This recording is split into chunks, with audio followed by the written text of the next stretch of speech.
ठीक है ऐसा, कल वाले पढ़ के आगे। हाँ कोई दिक्कत आई उसमें? याद हो गया थोड़ा बहुत ही? थोड़ा बहुत तो पढ़ा ही था अपन ने, थोड़ा बहुत पढ़ा तो थोड़ा बहुत हो गया, पढ़ा के जाके। हाँ फिर सारा याद है क्या? Father of Indian extension education कौन है? अच्छा, वर्ड का और यूनिवर्सिटी एक्सटेंशन का है ना, 3 तो याद हो गए। उसके बाद हैच एक्ट कब आया? 1987। कौन सा? 1887। हाँ 1914 में कौन सा एक्ट आया? Smith Lever act. उस स्मिथ लीवर एक्ट में क्या था भाई? कोऑपरेटिव एक्सटेंशन सर्विस की शुरुआत उससे हुई है ना। फिर अपन ने क्या देखा? मोरिल एक्ट देखा, कब आया?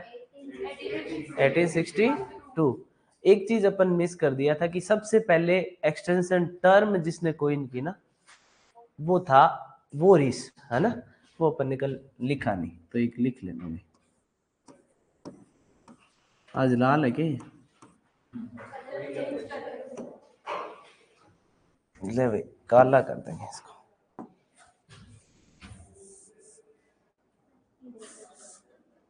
शक्ति नहीं आ रही। वोरिस ने सबसे पहले एक्सटेंशन टर्म कोइन किया, वोरिस ने।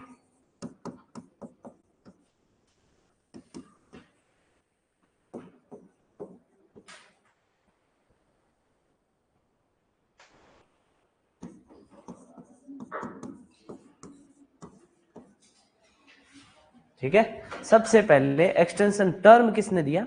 वोरिस ने दिया। ठीक है, फादर कौन हो गया एक्सटेंशन का?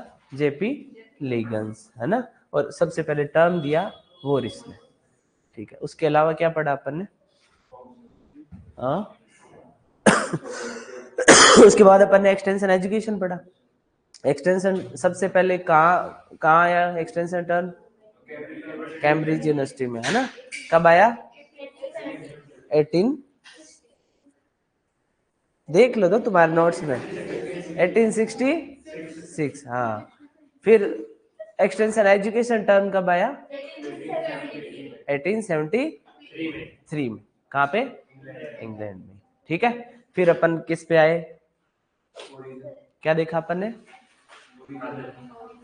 फादर्स देखे, ओरिजिन देखा, है ना।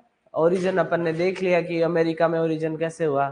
उसके बाद अपन ने देखा, हाँ सबसे पहले यूजी कोर्स में एक्सटेंशन शुरुआत कहाँ से हुई? कलकत्ता यूनिवर्सिटी में। उसके बाद पीजी कहाँ से हुआ? सबौर बिहार में 1955 में। 61 में फिर आई रही पीएचडी, है ना। फिर अपन ने ये देखा कि ऑब्जेक्टिव ऑफ एक्सटेंशन एजुकेशन, है ना। फिर अपन ने देखा था कि ऑब्जेक्टिव, ठीक है, किस इनमें डिफरेंस क्या है भाई? एम, ऑब्जेक्टिव, गोल, और उसके बाद में इनमें अपन ने डिफरेंस देखा। सबसे पहले आता है कौन? एम। एम मतलब बड़ा, ब्रॉड, जहां नाम आएगा वो एम हो जाएगा, है ना। Broadest distance towards our goal. उसके बाद में हाँ ऑब्जेक्टिव। ऑब्जेक्टिव क्या था भाई? एफर्ट्स, है ना। किसकी तरफ efforts? End towards which our efforts are directed. वो एंड जिसकी तरफ अपन एफर्ट लगा रहे हैं वो अपना क्या हो गया? ऑब्जेक्टिव। जहां टाइम पीरियड दिया होगा वो कौन होगा? गोल। शॉर्टेस्ट डिस्टेंस कौन सी होगी? उसके बाद अपन क्या देखा कि भाई एक्सटेंशन जो है, एक्सटेंशन एजुकेशन, वो फॉर्मल है, इनफॉर्मल है या नॉन फॉर्मल है। तो अपने को ऑप्शन में दिया होगा तो अपन किस पे टिक करेंगे? नॉन फॉर्मल में। कोई दिक्कत नहीं है इसमें, ठीक है। उसके बाद अपन किस पे आए? ऑब्जेक्टिव अपन देख रहे थे। ऑब्जेक्टिव पर में अपन ने सिर्फ डिस्कशन किया कि ऑब्जेक्टिव 3 टाइप के हो सकते हैं। कौन कौन से अपन ने देखे? सबसे पहले हाँ जनरल ऑब्जेक्टिव, है ना। उसके बाद में फंडामेंटल ऑब्जेक्टिव, उसके बाद में स्पेसिफिक ऑब्जेक्टिव, है ना। 3 टाइप के अपन ने आज अपन ये पढ़ेंगे, है ना।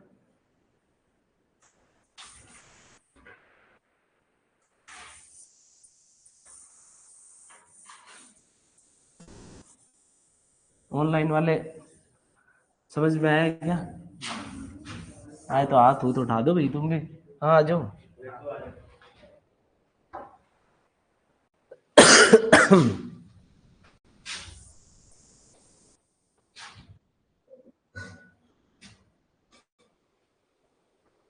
अच्छा हाँ हाँ आ जाओ। ठीक है, आज अपन शुरुआत किससे करते हैं? ऑब्जेक्टिव्स ऑफ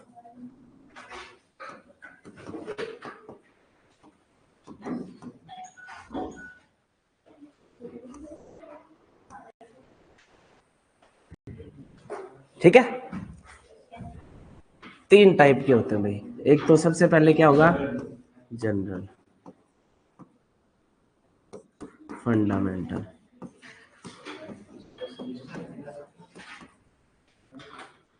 एक स्पेसिफिक।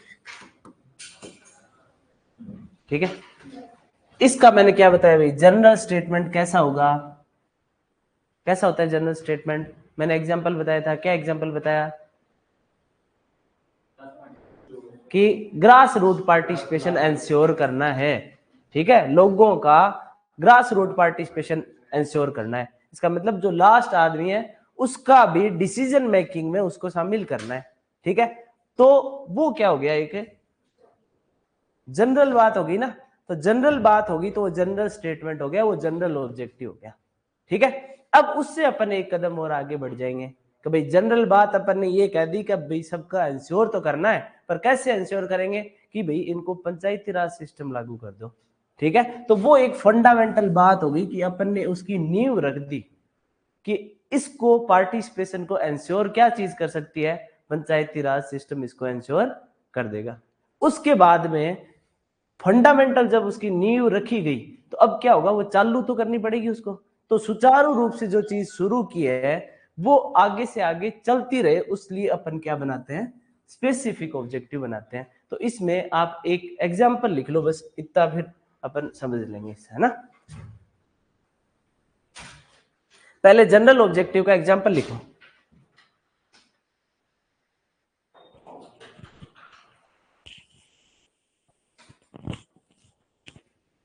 ठीक है, पीपल्स पार्टिसिपेशन इजी करके लिख लेना। इसमें जनरल ऑब्जेक्टिव का एग्जांपल बता रहा हूं, है ना। Peoples participation in planning at grassroots level.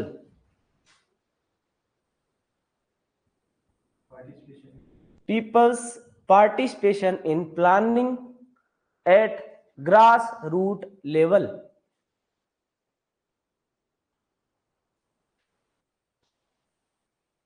People's participation in planning at grassroots level. ठीक है, जो अपन ने बात की थी वो ये इसमें। उसके बाद में जनरल जो फंडामेंटल स्टेटमेंट है उसका एग्जांपल लिख लो। दोबारा पढ़ोगे तो तुमको याद आ जाएगा कि इस टाइप का स्टेटमेंट होगा वो जनरल होगा, ऐसा होगा वो फंडामेंटल होगा, और स्पेसिफिक होगा उसका क्या शर्त होगी, है ना। तो फंडामेंटल में लिख लो, मैंडेटरी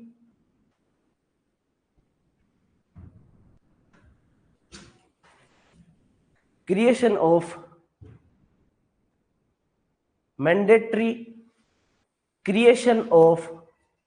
पंचायती राज बॉडीज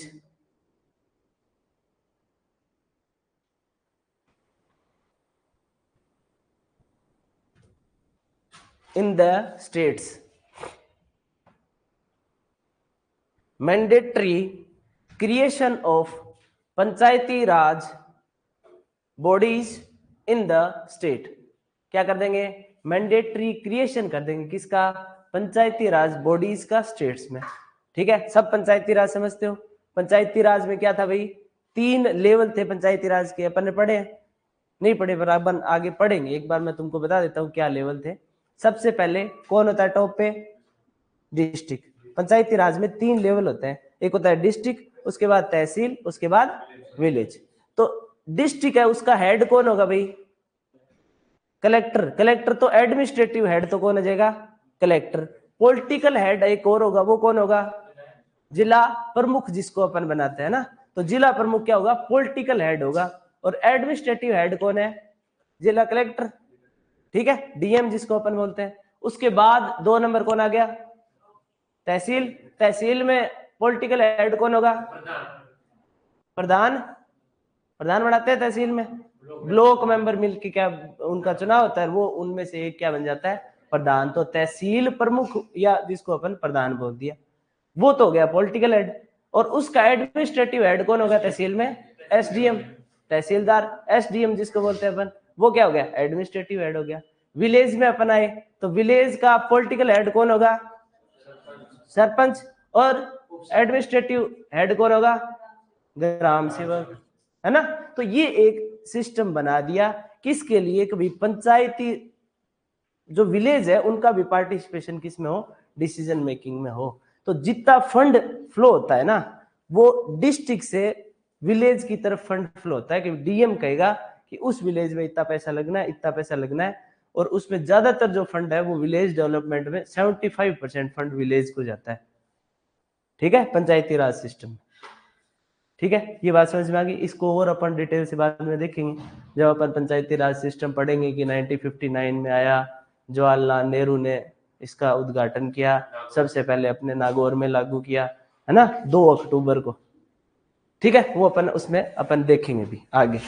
एक बार अपन यहाँ से इतना समझते हैं, जनरल स्टेटमेंट अपने को समझ में आ गया। उसके बाद में अपन किस पे आए, फंडामेंटल पे आए।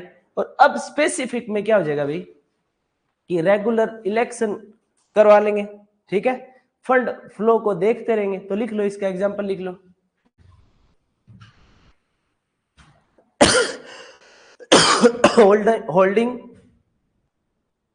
होल्डिंग इलेक्शंस in time,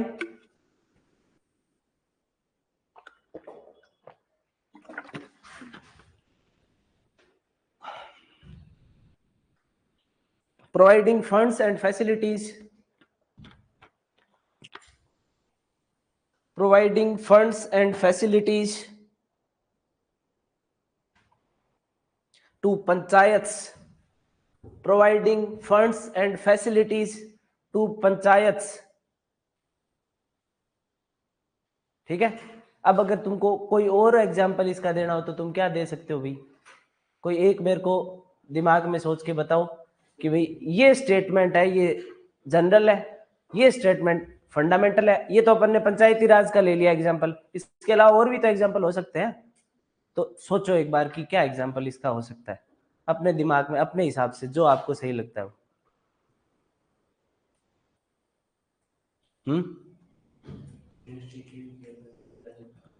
क्या करेंगे,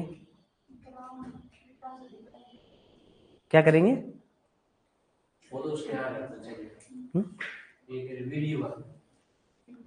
वीडियो क्या करेंगे,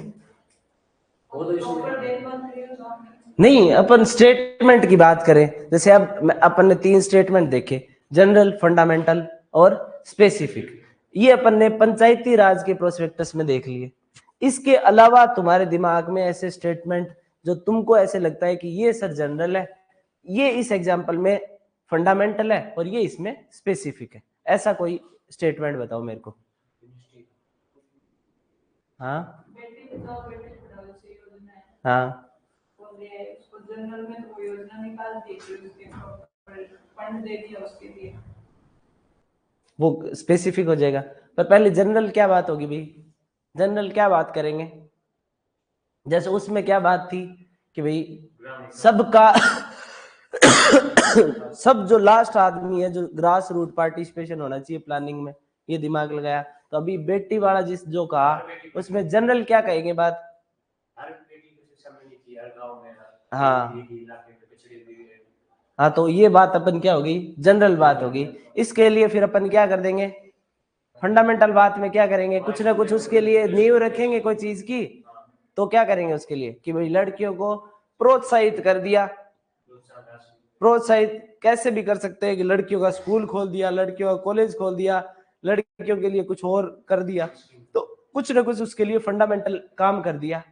अब उसको रेगुलर चलाते रहना, उसको फंड देते रहना, उसकी मॉनिटरिंग करते रहना, ये किस में आ जाएगा, स्पेसिफिक में।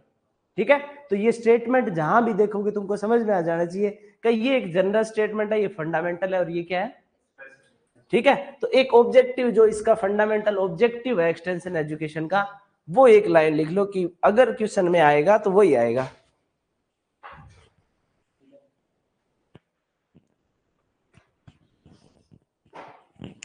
Overall development of people, fundamental objective of extension, fundamental objective of extension,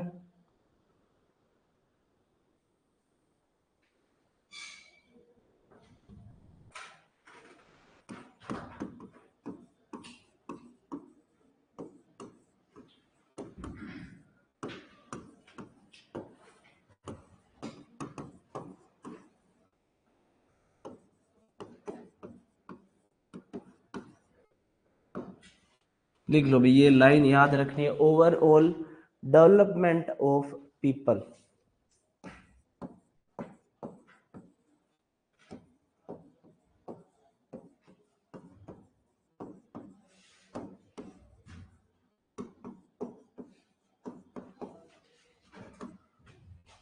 ये लाइन याद रखनी है अपने,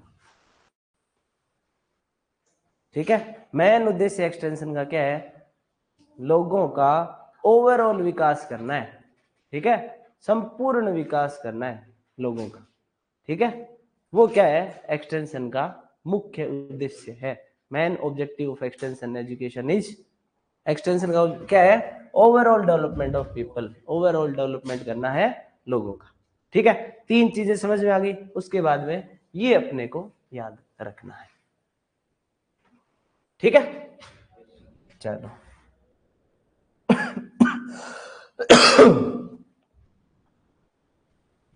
चैट आज दिख क्यों नहीं रही इसमें,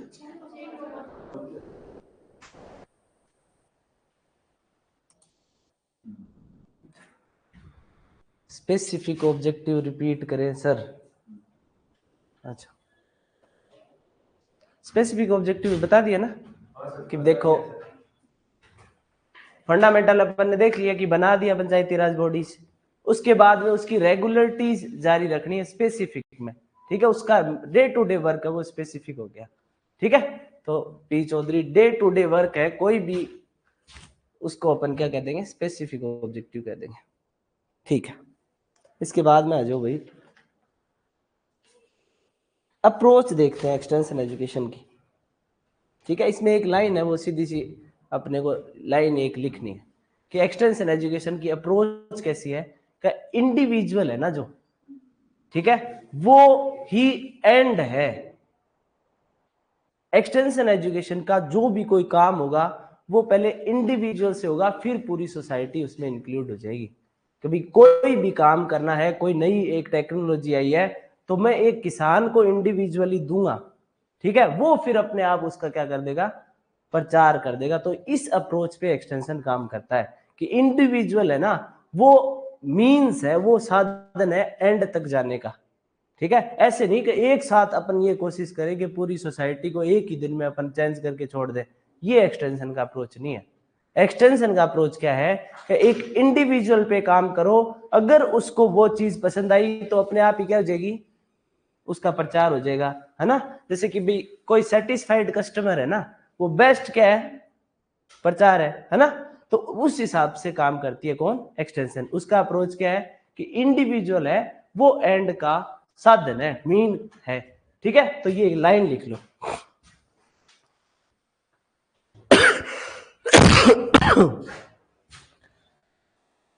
द बेसिस ऑफ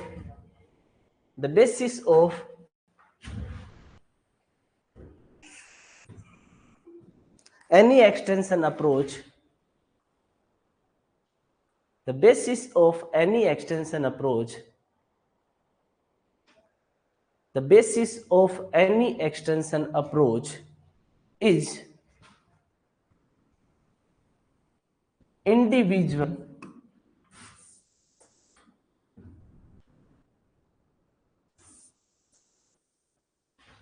ऐसे लिख लो,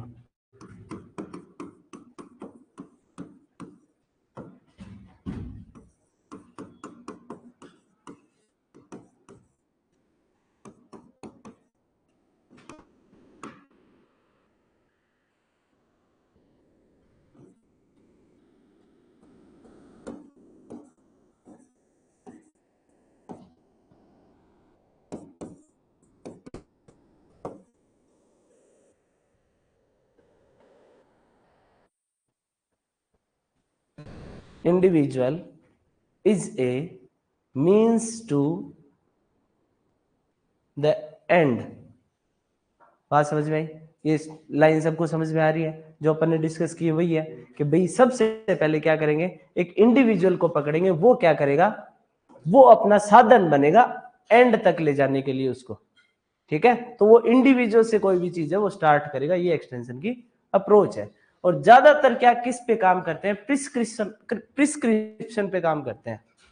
जैसे डॉक्टर है, वो अपने साथ जबरदस्ती थोड़ी करता है कि ले खिलाऊं तेरे को टैबलेट, जबरदस्ती थोड़ी करेगा। अपन उसके पास गए, वो अपने को प्रिस्क्रिप्शन लिख के देगा कि आपको ये खाना चाहिए, आपको ये दवाई लेनी चाहिए, आपको व्यायाम करना चाहिए, आपको ये करना चाहिए। वो तो प्रिस्क्रिप्शन दे सकता है, जाते ही जबरदस्ती थोड़ी कर सकता है, नहीं कर सकता ना। तो वही अप्रोच किसकी है, एक्सटेंशन की है, कि प्रिस्क्रिप्शन देंगे।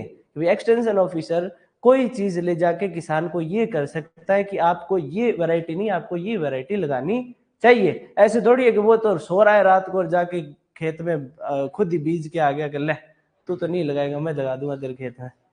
ठीक है, तो वो चीज नहीं चलती, धक्का नहीं, प्रिस्क्रिप्शन चलता है।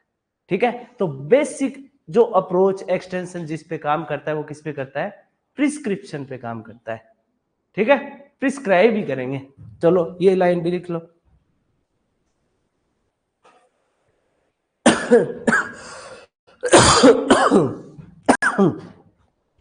Extension in India, extension approach in India, extension approach in India, extension approach in India generally follows the norms of the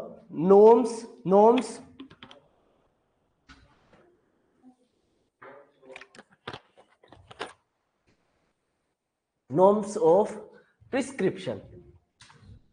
norms लिख लिया ना, ये नॉर्म्स क्या होते हैं भाई, अपन सोशियोलॉजी अपने है कोर्स में ना, अपन पढ़ेंगे उसमें नॉर्म्स क्या होते हैं, टैबूज क्या होते हैं, मोरल्स क्या होते हैं, है ना, फोकवेज क्या होते हैं, तो उसमें पढ़ेंगे अपन की नॉर्म्स क्या होते हैं।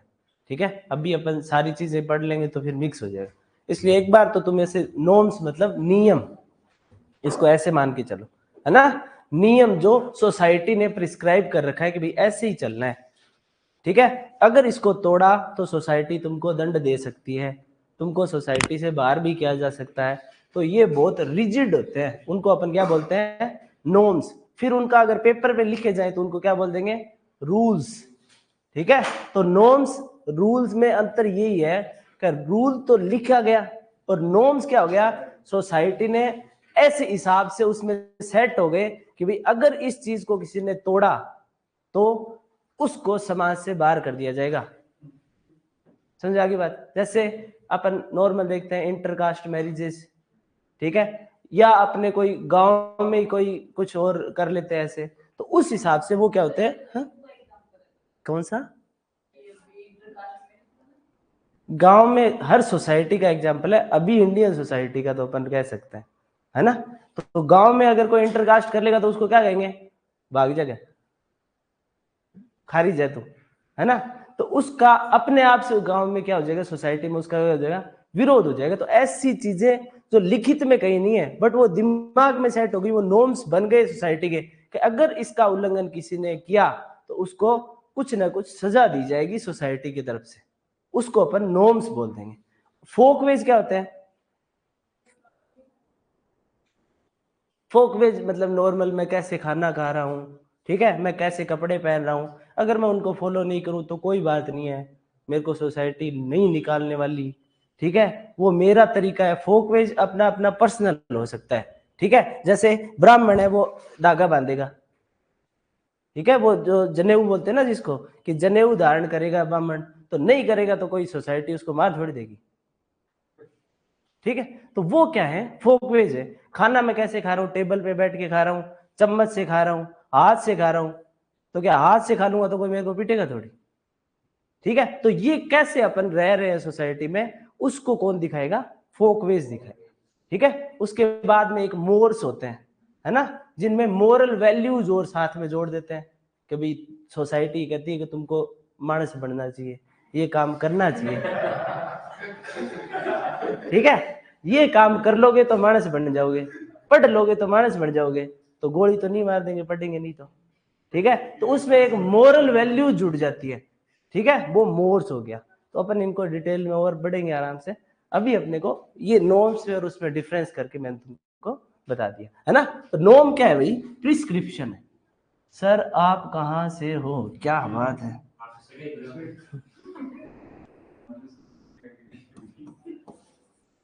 बताओ सर, उसको आपने कटे गिराया? पूनम दायल है, करावेगी, करावेगो।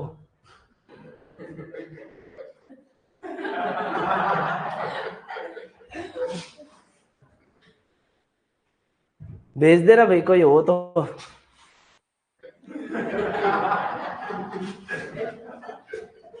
तारानगर चूरू, है ना, सुभाष चारण है ना जहाँ से।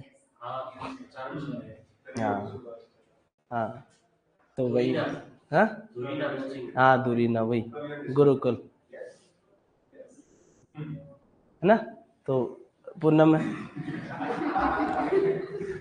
देख ले, ठीक है। अपन ने क्या देखा कि भाई किस पे काम कर रहा है, किस नॉर्म पे काम करिए एक्सटेंशन अप्रोच? प्रिस्क्रिप्शन। प्रिस्क्रिप्शन से समझ गए अपन क्या होता है? डॉक्टर अपने को प्रिस्क्रिप्शन देता है, उसको अपन प्रिस्क्रिप्शन बोलेंगे कि भाई ये करना चाहिए, जिसमें ये भाव हो ना कि ये करना चाहिए। एक तो ऐसा होता है करना ही है, ठीक है, वो तो हो गया ऑर्डर। तो ऑर्डर तो नहीं दे सकते अपन, एक्सटेंशन ऑफिसर है, वो जाके किसान को ऑर्डर दे, वो भाग जाए यहाँ से, ये ऑर्डर तू तेरे पियोन को देना जाके, मेरे को ऑर्डर नहीं, मैं मेरे खेत में खड़ा हूँ, ठीक है, तो डांग लेके पीछे हो जाएगा। तो उसको क्या कहेगा? आपको करना चाहिए, इससे आपका बढ़िया होगा, प्रिस्क्रिप्शन दे सकता है ना। चलो है, अच्छा ठीक है, सही लगा तेरे को, गलत नहीं लगा। चलो भाई, अब एक चीज, बहुत ही इंपॉर्टेंट चीज पढ़ेंगे, उसको अपने को भूलना नहीं है, ठीक है। एक्सटेंशन एजुकेशन, यहां तक तो अपन पहुंच गए ना, इतने तक तो अपन पहुंच गए। अब इसमें एक नाम और जोड़ दिया, प्रोसेस।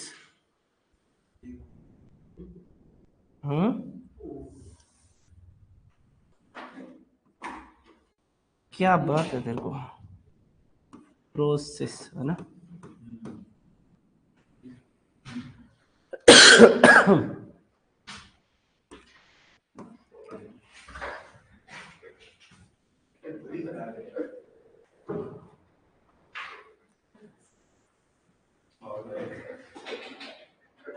क्या हुआ? 30 लाख की पानी ले लिए तो कोई बात को नहीं। हाँ चलो, एक्सटेंशन एजुकेशन तक अपन आगे। अब आगे अपन प्रोसेस पे। प्रोसेस क्या होती भाई? प्रक्रिया नहीं बोलना है, हाँ। प्रोसेस अपन किसको कहेंगे?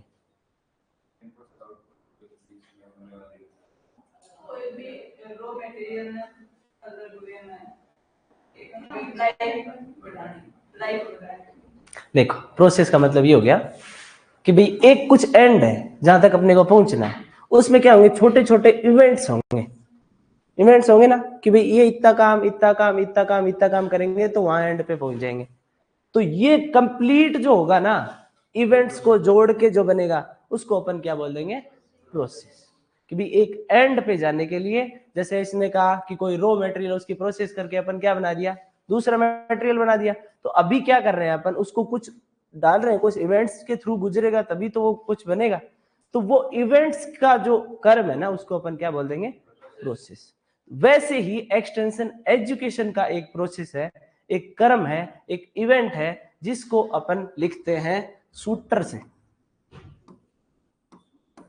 सूत्र आजकल तो काफी चर्चा में है ना, तो अपन भी चर्चा की बात कर लेते हैं ना। तो शूटर याद रखना है भाई। शूटर क्या है? Extension education process. शूटिंग क्या है? एक प्रोसेस है। तो शूटर क्या करेगा? प्रोसेस कौन करेगा? शूटर करेगा शूटिंग की। तो अपने को याद करना है कि प्रोसेस है वो क्या है? शूटर है। कर लोगे याद? अब इसका मतलब भी याद करना है। ऐसे शूटर शूटर याद कर लोगे तो कोई मतलब नहीं है। ठीक है, इसका मतलब क्या है? S for situation, O for T for teaching, E for evaluation, R for reconsideration, है ना। अब देखो इसमें क्वेश्चन कैसे पूछेगा वो देखते हैं। ऐसे पूछ लेगा, एक्सटेंशन एजुकेशन का तीसरा एक्सटेंशन एजुकेशन प्रोसेस है, उसमें थर्ड एलिमेंट कौन सा है ना। अब बता दोगे? 9 से इसको याद रखना है। शूटर रखेंगे तो सिचुएशन सबसे पहले, फिर उसके बाद ऑब्जेक्टिव, फिर टीचिंग, फिर इवेल्युएशन, उसके बाद में रिकंसिडरेशन, रिकंसिडर करना। एक बार कंसीडर कर लिया उसके बाद में री करना, है ना। तो रिकंसिडरेशन। ठीक है, अब सिचुएशन क्या होती है भाई? सिचुएशन अपन को किसको किसको बोलेंगे? सिचुएशन का मतलब अभी क्या है? व्हाट इज नाउ, वो सिचुएशन है ना। कि अभी अपने पास क्या है? ये टेबल, चेयर, कुर्सी, माँ अपने पास है। तो उसको अपन क्या कह सकते हैं? कि वो अपनी अभी की सिचुएशन है ना। अभी की सिचुएशन में क्या है? व्हाट इज नाउ, उसको अपन क्या बोल देंगे? सिचुएशन, है ना। उसके बाद में ऑब्जेक्टिव डिसाइड करेंगे कि अब सिचुएशन है, इसको चेंज करना है। हमेशा ऐसे सड़क छाप थोड़ी रहना है, कुछ तो करना है। तो उसके लिए अपन क्या बनाएंगे? ऑब्जेक्टिव्स बनाएंगे। तो ऑब्जेक्टिव मतलब क्या होना चाहिए, क्या है, क्या होना चाहिए, उसके लिए अपन ने ऑब्जेक्टिव बना लिए। ऑब्जेक्टिव बना के अपन ने क्या कर दी? टीचिंग कर दी। उसके बाद में क्या करेंगे अपन? ये देखेंगे रिजल्ट क्या हुआ, अपन ने जो ज्ञान दिया है उससे कोई फर्क पड़ा है कि नहीं पड़ा, वो क्या हो जाएगा? इवेल्युएशन। और रिकंसिडरेशन में क्या हो जाएगा? दोबारा से उसको शुरू कर देंगे। ठीक है, कोई गलत उसमें रिजल्ट उसमें आया कि भाई फीडबैक अच्छा नहीं है, तो अपन चेंज करके दे देंगे। टीचिंग में का मेरे को ये समझ में नहीं आया तो अपन दोबारा बता देंगे। टीचर समझ में नहीं आया तो टीचर दूसरा ले आएंगे। ये होगा ना। तो बस यही कहानी है भाई शूटर की। और ये जो प्रोसेस है ना, एक्सटेंशन एजुकेशन प्रोसेस, ये किसने दी? जेपी लीगन्स ने दी। ये और लिख लेना भाई। ये लीगन्स ने दी है ना। लीगन्स कौन था? पिता। तो पिता ने भाई ये दे दी क्या? शूटर। तो इसके सामने लिख लेना, सिचुएशन का मतलब what is now, what is now, इसके सामने लिख लेना। सिचुएशन का मतलब ब्रैकेट में लिख लो व्हाट इज नाउ, है ना। उसके बाद में व्हाट शुड बी, वो क्या है? ऑब्जेक्टिव। ब्रैकेट में लिख लो व्हाट शुड बी।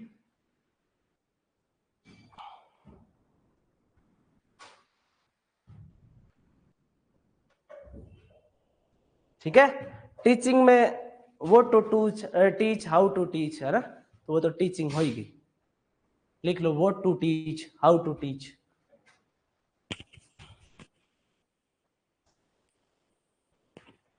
इवैल्यूएशन में लिख लो what has been the result. Has been क्यों है अभी यहाँ पे? हैज बीन किस में आता है?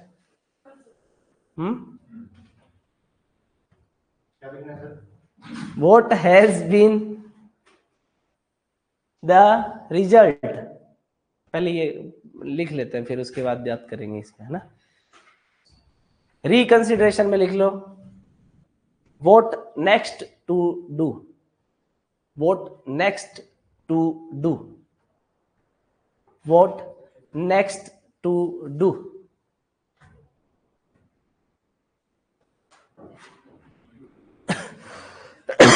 ऑनलाइन वाले लिख रहे होंगे, नहीं लिखते तो नहीं क्यों बोला? पानी लिया। हैज बीन क्यों आया भाई इसमें? अपन ने जो उसमें लिखा इवैल्यूएशन में हैज बीन कब आता है? कौन सा टेंस है has been? Present perfect continuous tense, कोई भी कार्य या क्रिया चल रही है और अभी भी हो जाएगी। वाह यार, है ना। हैज हैव कब आते हैं? पास्ट परफेक्ट में, परफेक्ट में आते हैं, पास्ट का कोई मतलब नहीं है ना। हैज हैव कब आएंगे? परफेक्ट टेंस होगा उसमें। और बीन साथ में कब लग जाएगा? परफेक्ट कंटिन्यूअस होगा तब, है ना। तो अभी क्या हो गया, रिजल्ट अपन देख रहे हैं कि रिजल्ट आ चुका है रिजल्ट, तभी तो उसको अपन कंसीडर इवैल्यूएशन करेंगे, ठीक है। तो इसलिए उसमें क्या लगाया? हैज बीन लग गया, ठीक है। हाँ चलो, ये प्रेजेंट परफेक्ट कंटिन्यूअस। हाँ रोहित मीणा सही है भाई तू। अब क्या देखें अपन, एक सीधे से नाम लिख लो भाई, प्रिंसिपल्स ऑफ एक्सटेंशन है ना, वो 11 है। 11 नंबर याद रखना बस, सिर्फ 11 थ्योरी लिखी हुई है उसमें। कौन कौन से हैं वो 11, एक बार पढ़ लेना और कभी आएगा नहीं, सिर्फ नंबर याद रख लेना। Principles of extension,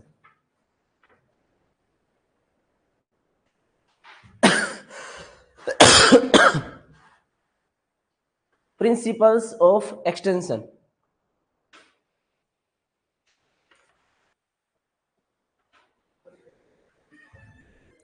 principles of extension कितने हैं भाई? 11। प्रिंसिपल्स ऑफ लर्निंग भी 11 है, ठीक है। तो नंबर याद रख लेना इसके। प्रिंसिपल्स ऑफ लर्निंग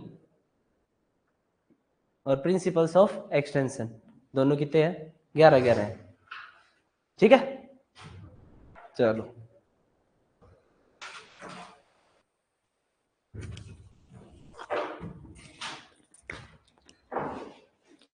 लिख रहे हैं, लिखते हैं सर। भगवान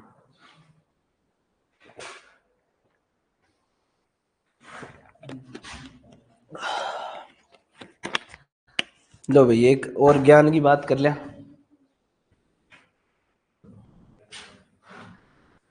यहां तक सबको समझ में आ गया? आज अपन ने क्या क्या पढ़ा है भाई? पहले पढ़े अपने ऑब्जेक्टिव, है ना। ऑब्जेक्टिव 3 टाइप के थे, कौन कौन से? ठीक है। फिर अपन ने फंडामेंटल ऑब्जेक्टिव ऑफ एक्सटेंशन देखा, वो क्या था? Overall development of peoples, overall development करना है लोगों का।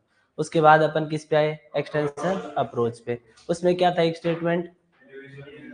Individual is means to the end, ठीक है। इंडिविजुअल ही अंत का साधन है, ठीक है। एक आदमी इंडिविजुअल, वो ही अंत तक लेके जाएगा, समझ आगे बात। उसके बाद में अपन ने देखा कि उसमें जो नॉर्म अपन फॉलो करते हैं एक्सटेंशन अप्रोच में, वो कौन सा है? प्रिस्क्रिप्शन, प्रिस्क्रिप्शन करते हैं, ऑर्डर नहीं देते, है ना।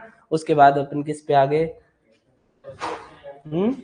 सर आप या तो पूरा लिखा दो या फिर पीडीएफ ही अपलोड करा दिया करे आप में ऐप में। लिखा तो मैं जो काम का होता है लिखने, समझ में आ रहा है। तुम ये नोट्स पढ़ोगे तो इसमें समझ में आ रहा है तुमको। एक एक डेफिनेशन लिखाड़ेगा तो तुमको कोई मतलब नहीं है, क्योंकि तुमको कोई थ्योरी एग्जाम तो देना नहीं है। क्वेश्चन अप्रोच से ही चलेंगे तभी अपने क्वेश्चन होंगे। तो ज्यादा लिखने लुखने के चक्कर में पढ़ो ही मत, मैं तो यही कहता हूँ। और ज्यादा लिखना है तो पीडीएफ में उनको आज दे दूंगा, लिखा अपने पास बहुत पड़ी है किताबें, उनमें अपन डाल देंगे, ठीक है। मेरे हिसाब से जितना जरूरी है उतना मैं लिखा रहा हूँ, है ना। आप इसको दोबारा इस नोट्स को पढ़ोगे ना, आज से भगवान ना करे उनको तुमको 2-3 साल बाद भी पढ़ना पड़े, पर पढ़ोगे ना तो इसमें ये चीज समझ में आएगी तुमको कि ये बात क्या है। इस हिसाब से अपन नोट्स बना रहे हैं। और इसको लास्ट टाइम में क्या होता है कि तुम इतने सब्जेक्ट पढ़ लोगे और लास्ट टाइम में तुमको मेन होगा वो रिवीजन होगा। तो आप पढ़ के गए हो, अब समझ लोगे, तुम नोट्स लिख लोगे। सर ऑनलाइन अभी तक प्रिंसिपल्स नोट्स, हाँ होंगे एक बार, है ना। क्या प्रिंटेबल नोट्स अवेलेबल नहीं हुए हैं? हाँ कोई नहीं, चलो क्या बात हो रही थी? हाँ, लास्ट में तुम्हारे इतने इतने नोट्स हो जाएंगे, है ना, सब एक्सरसाइज शीट सब करके बहुत सारा तुम्हारे पास सामान होगा। अब तुम ये इकट्ठा तो कर रहे हो, पर लास्ट में तुमसे देखा जाएगा नहीं, ठीक है? तो जब करके आओगे ना वहां, तो यार बताया तो था कि ऐसे था, बट वो मेरे को याद नहीं आ रहा। तो मेमोरी है, मेमोरी तो जाती रहती है, जाएगी तभी तो नहीं आएगी, है ना? तो ये तो रूल है, ये तो सबको याद किसी को नहीं रहता, तो याद रखना भी नहीं चाहिए ज्यादा, है ना? बनाया ऐसा है भगवान ने दिमाग की, ज्यादा याद रखेंगे तो पागल हो जाएंगे। तो भूलना एक प्रोसेस है, इसलिए अपन क्या करते हैं, उसको रिपीटेडली पढ़ते रहते हैं। तो उसके लिए अपने जितने शॉर्ट नोट्स होंगे उतने अपन लास्ट में उसको अच्छे से रिवाइज कर पाएंगे। तो ज्यादा डालने की कोशिश करोगे तो मिलेगा उसमें कुछ नहीं, है ना? अब मैं बता रहा हूं, जितना लिखा रहा हूं वो सफिशिएंट है, ठीक है? इससे तुम ARS मेंस भी दे के आ सकते हो, इसमें थोड़ा जोड़ के और लिख दोगे तो, है ना? चल क्या बड़ा, हाँ वो डाल देंगे, मैं उनको आज उनको डाल दूंगा। वो तुम्हारे कैसे ऐप पे डालने क्या करें वो उनकी सरदर्दी है ना, आज मैं उनको दे दूंगा, तो वो डाल देंगे आज, है ना? अब देखो, कोन ऑफ एक्सपीरियंस हेडिंग डालो।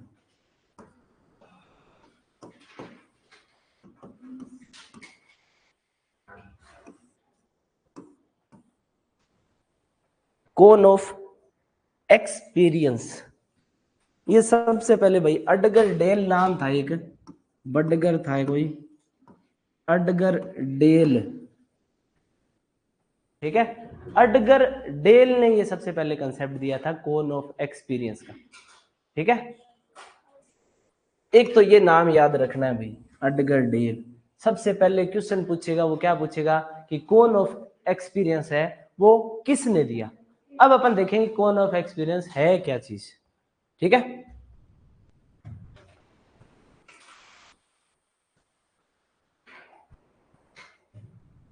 नाम ही कौन है, तो कौन कैसा होता है भाई? ऐसा ट्राइंगल, कौन कुछ ही कह लो इसको। कौन और ट्राइंगल में क्या डिफरेंस है भाई? कौन, अच्छा, और ट्राइंगल? हाँ, किसका जरूरी है? सारा 45 डिग्री होगा? तीनों का योग, तीनों का योग कितना होगा? 180, ये कह सकते हैं अपन, ऐसे नहीं कह सकते कि 45 डिग्री होगा। ये भी त्रिभुज है, इसमें ये 90 हो गया, है तो ट्राइंगल ही, तो ट्राइंगल अपन उसको राइट एंगल ट्राइंगल बोल देंगे, पर है तो वो ट्राइंगल ही। तो अपन ऐसे थोड़ी कहेंगे कि जिसका 45 होगा वही ट्राइंगल होगा, ऐसा है क्या कुछ? होता है? मेरे को पता नहीं है भाई, होता होगा, पढ़ा है क्या? एक बार और पढ़ के आना, है ना, मेरे को भी बताना अगर ऐसा होता है तो, है ना? अब देखो, कौन दिया एक्सपीरियंस, कौन ऑफ एक्सपीरियंस इसको क्यों बोलते हैं कि कुछ चीजें होती है, जैसे अपन ने कुछ बोला, ठीक है, उसको रिमेंबर करने का टाइम जो कितना अपन उसमें, कितना मैं अगर बोल रहा हूं तो तुम कितना उसको कैच कर रहे हो, वो इसने बताया कि अगर कोई काम कोई बोल के बताता है तो उसका जो कैचिंग होती है, रिमेम्बरिंग पावर होती है, वो 10% होती है ना?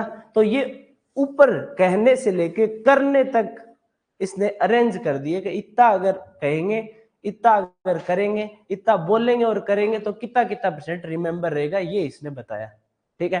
अपने को मैन इसकी बात ये याद रखनी है कि सबसे पहले जो चीज ऊपर ही ऊपर आएगी कौन में, वो क्या आएगा? बोलना, सेइंग, है ना? और नीचे नीचे जैसे जैसे अपन इसके चौड़ाई की तरफ बढ़ते जाएंगे तब क्या आ जाएगा? प्रैक्टिकल चीजें आएंगी, डूइंग वाली करने वाली चीजें आ जाएंगी। तो एक क्वेश्चन तो इसमें ये बनेगा कि जो नीचे है, नीचे नीचे जो पैंदा है कौन ऑफ एक्सपीरियंस का, वो प्रैक्टिकल चीज है या थ्योरेटिकल चीज है या कैसी चीज, ठीक है? तो वो अपन इसमें एक बार देख लेते हैं। सबसे ऊपर ही ऊपर इसमें लिख लो रीडिंग,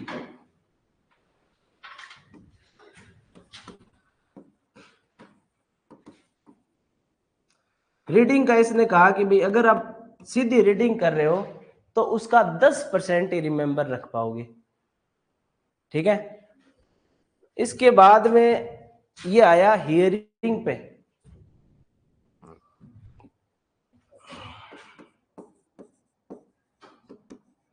अगर सुन रहे हो तो 20% तो याद रख लोगे सुनने से।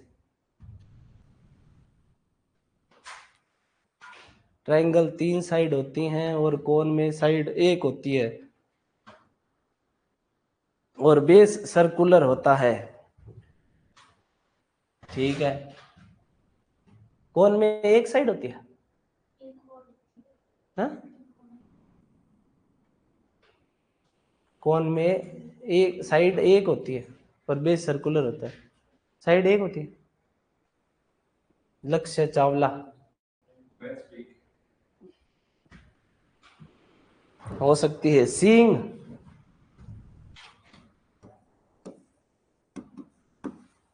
अगर कोई चीज को देखोगे तो उसको 30% याद रख लोगे।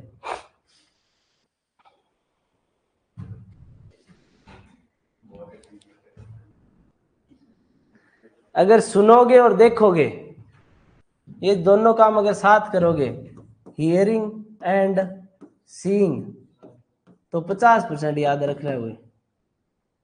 अब तुम क्या कर रहे हो? अभी हियरिंग कर रहे हो और सुन रहे हो, 2 काम तो कर रहे हो। राइटिंग बीच बीच में कर रहे हो ना। हाँ, तो सुन भी रहे हो और देख भी रहे हो, तो 50% रिमेम्बरिंग तो तुम्हारा पक्का हो गया। अब आगे लिख लोगे ना इसको तो 70% तक पहुंच जाओगे, है ना। इसके बाद चलो सेइंग।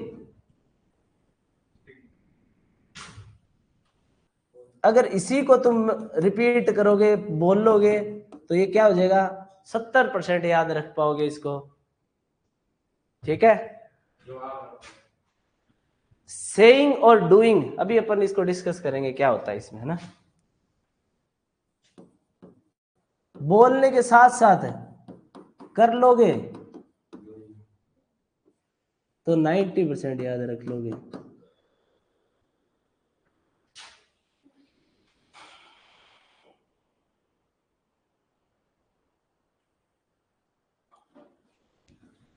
ठीक है। सबसे पहले कौन आया? रीडिंग। उसके बाद में अपने को इस पे इतना ही ध्यान रखना है, इतना याद करने की जरूरत नहीं है। अपने को ये याद रखना है कि इसका बेस है ना, उसमें क्या होगा? डूइंग होगा।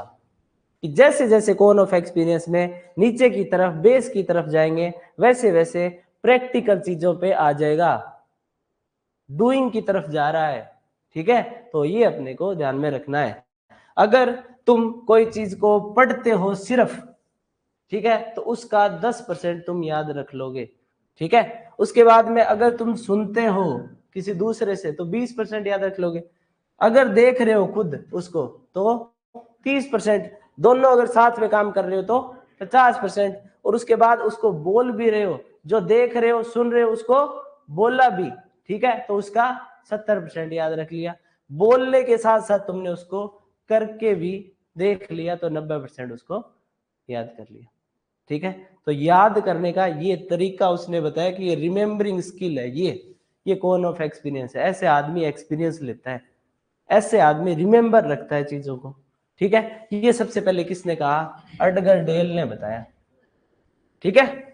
तो 2 चीजें इसमें याद रखनी है कि कोन ऑफ एक्सपीरियंस किसने दिया, और उसके बाद में इसमें का बेस है वो क्या इशारा करता है? डूइंग की तरफ। 2 चीजें याद रख लो। क्या रह गया? 100% याद करना ही नहीं होता ना, तो 90 याद रखना है।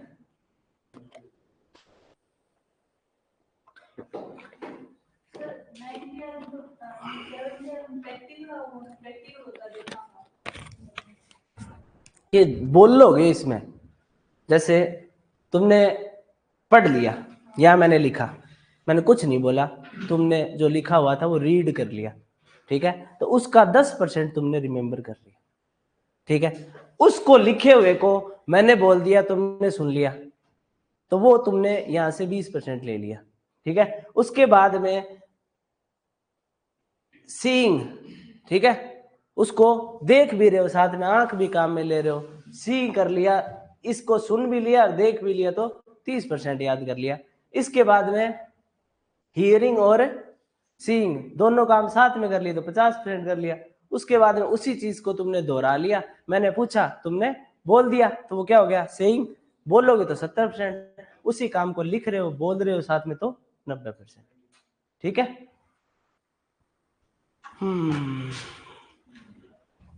एक बात ये लिख लो भाई, जो मैंने तुमको बताई है वो एट द बॉटम, नोट करके लिख लेना, नोट करके, at the bottom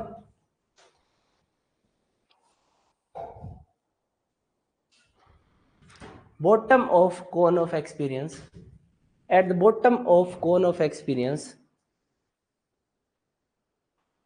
at the bottom of cone of experience,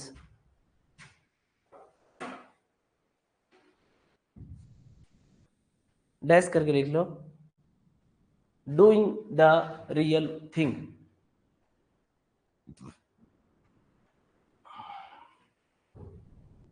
doing the real thing, thing मतलब थिंग, थिंक नहीं थिंग, वस्तु।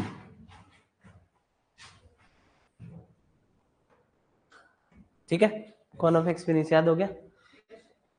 एक्सटेंशन एजुकेशन प्रोसेस क्या है, शूटर, शूटर में एस क्या है, ओ क्या है, टी क्या है, ई क्या है, आर क्या है। मैं कहूं कि चौथा एलिमेंट कौन है एक्सटेंशन एजुकेशन प्रोसेस का, तो क्या है, इवैल्यूएशन। लास्ट स्टेज कौन सा है, फर्स्ट कौन है, बस। तो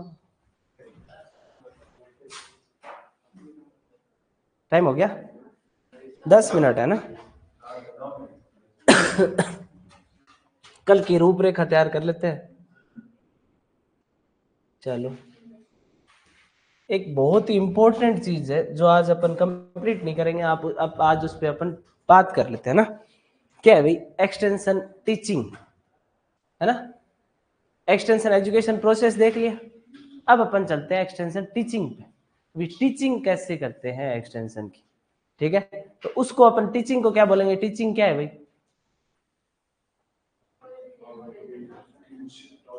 नॉलेज है उसको ट्रांसफर करना टीचिंग है। टीचर और क्या करवाता है, एक ऐसा एनवायरनमेंट क्रिएट करता है जहां तुम नया एक्सपीरियंस सीख सको, है ना। तो वो भी एक टीचिंग का ही पार्ट हो गया। साथ में क्या करता है, कोई भी उसके पास मैसेज है, कोई आइडिया है, उसको क्या करता है, वो ट्रांसफर करता है, ठीक है। और जिससे तुम उससे कुछ नॉलेज प्राप्त कर सकते हो, वो क्या है, टीचिंग। अब देखो, एक्सटेंशन की टीचिंग कराने के लिए क्या होना चाहिए, 6 चीज जरूरी है। एक तो देखो शूटर है ना, उसमें अपने को एलिमेंट भी कितने याद रखने की भी 5 एलिमेंट है। तो ये क्वेश्चन भी पूछ सकता है कि एक्सटेंशन एजुकेशन प्रोसेस में एलिमेंटों की संख्या कितनी है। तो क्वेश्चन उसमें क्या क्या बन गया, सबसे पहले एक्सटेंशन एजुकेशन प्रोसेस किसने दिया, जेपी लीगन्स ने। उसमें कितने एलिमेंट है, 5। 5 कौन कौन से हैं, सिचुएशन, ऑब्जेक्टिव, टीचिंग, ठीक है। कौन से नंबर पे है वो अपने को पता होना चाहिए, बस ये इतना क्वेश्चन उसमें बनेगा। उसके बाद में अपन किस पे है, एक्सटेंशन टीचिंग में। एक्सटेंशन टीचिंग के अंदर कितने हैं, 6 एलिमेंट है, ठीक है। 6 एलिमेंट कौन से बताते हैं, हेडिंग डाल लेंगे अपन एक्सटेंशन टीचिंग। इसमें एलिमेंट है 6, एड, कास,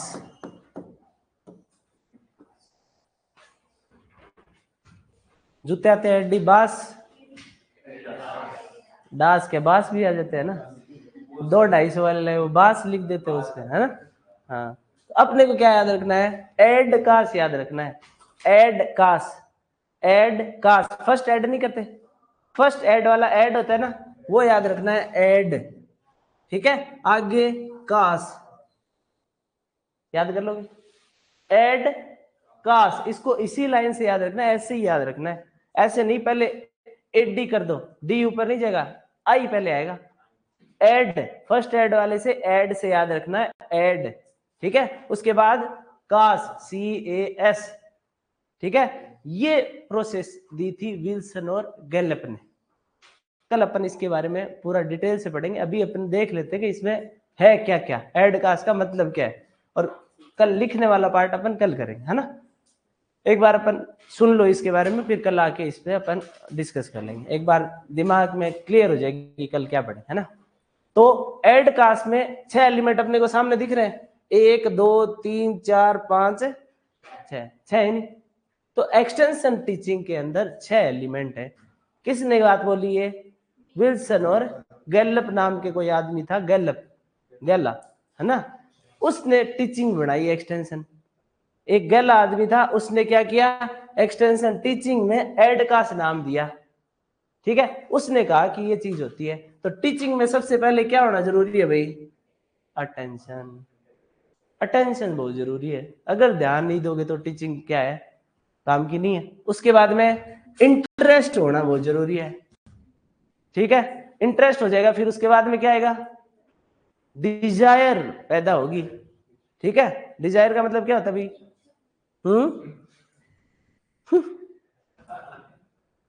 डिजायर, अपन बात करेंगे डिजायर क्या होती है, कल देखेंगे इंटरेस्ट और डिजायर में क्या फर्क है, इंटरेस्ट और डिजायर में क्या अंतर है, अपन कल देखेंगे, पूरा इसमें डिस्कस करेंगे, है ना।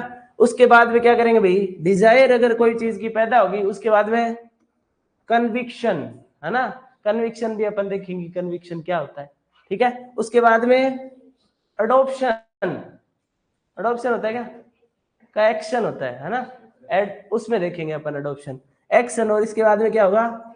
सेटिस्फेक्शन, ठीक है। एक्सटेंशन टीचिंग के 6 एलिमेंट है, विल्सन गैलप ने दिए। कल अपन इसमें डिटेल से देखेंगे कि इसका मतलब क्या है, इसका क्या है, इसका क्या है, इसका क्या है, इसका क्या है, इसका क्या है, ठीक है। इनमें क्या क्या इनकी डेफिनेशन है वो सब अपन कल पढ़ेंगे, ठीक है। आज वाला पढ़ के आना, इसके अलावा मैं उनको आज नोट्स दे दूंगा, वो डाल देंगे। वैसे जरूरी नहीं है, आपको जितना है उतना मैं लिखा रहा हूं आपको, है ना, ठीक है।